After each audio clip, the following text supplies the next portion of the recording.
kena penting pertama-tama kalinya kita kena tahu syarat nak qabul amalan, syarat Allah nak terima amalan tu. Lepas tu sifat 20, sifat apa tu, itu di ujung-ujung belakang tu.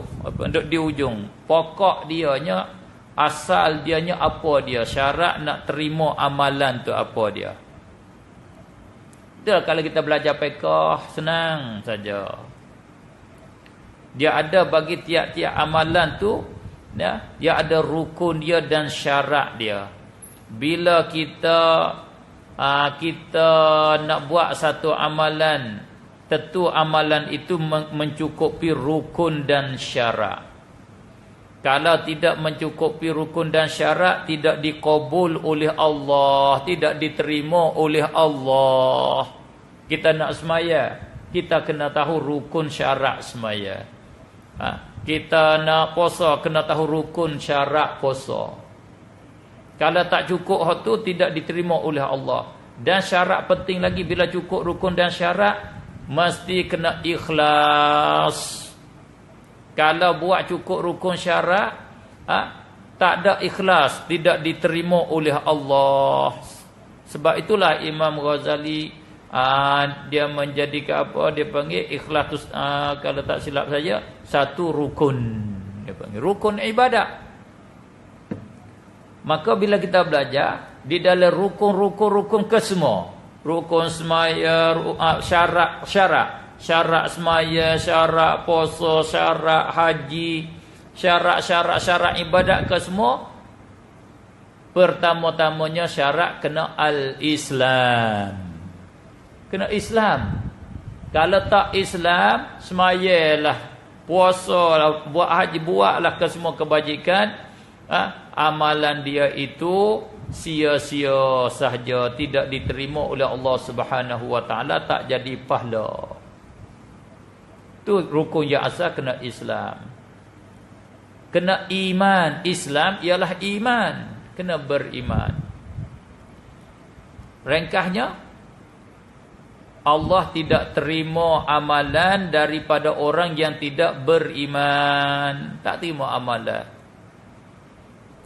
Sama ada belajar sifat 20, tak belajar sifat 20, belajar tauhid 3, tak belajar tauhid 3, kalau tak ada iman, tidak diterima oleh Allah.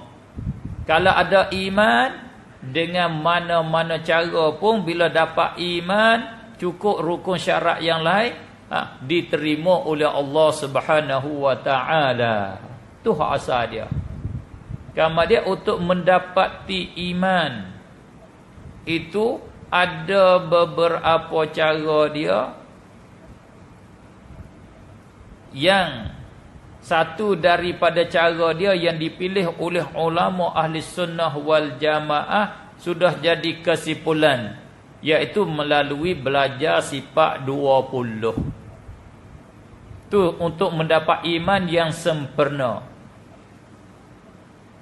Kalau orang tak belajar sifat 20, dia belajar cara lain, kesimpulan sifat 20 ada di dalam hati dia, dia pandai seperti belajar sifat 20. Ya, okey, tak ada masalah, sama. Boleh.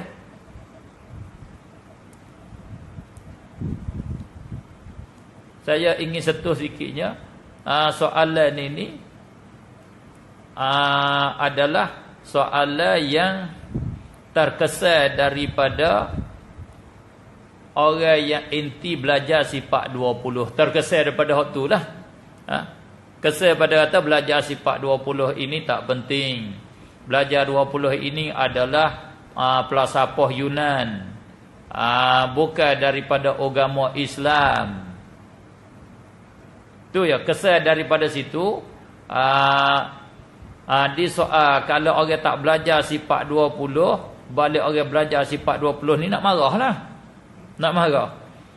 Kalau tak belajar sifat 20, diterima kena amalan dia. Sebolehnya, supaya saya jawab kata, siapa-siapa tak belajar sifat 20, tidak dikabul oleh Allah amalannya. Orang itu kafir. Itu puas hati bagi si yang soal. Puas hati ya. Kata kafir dah orang tu. Itu satu segi. Yang sebenarnya sama ada belajar tak belajar sifat 20, penting dia beriman, dia kenal Allah. Siapa tak kenal Allah, Allah tidak terima amalan sebab dia masih di dalam kufur. Bila tak kenal Allah, masih di dalam kufur. Bila di dalam kufur, orang itu amalan dia tidak diterima. Walaupun dia ada janggut, walaupun dia ada serban, walaupun dia ada title, ada PhD, tak kira, tak kenal Allah, tak diterima oleh Allah akan amalannya. Maka ulama ahli sunnah sudah ambil kesimpulan, tak dapat tidak orang nak kenal Allah, mesti dia kena faham Allah dengan melalui mengakui sifat-sifat yang disebut oleh Allah Subhanahu wa taala dengan secara putus di dalam Al-Quran, dan yang Nabi sebut dengan secara putus di dalam hadis, dan menafikan perkara-perkara yang tak layak yang Allah nafi di dalam Al-Quran dan yang Nabi nafi di dalam hadis, dan yang sabit dengan jalan ijma' ulama, yang sabit dengan dalil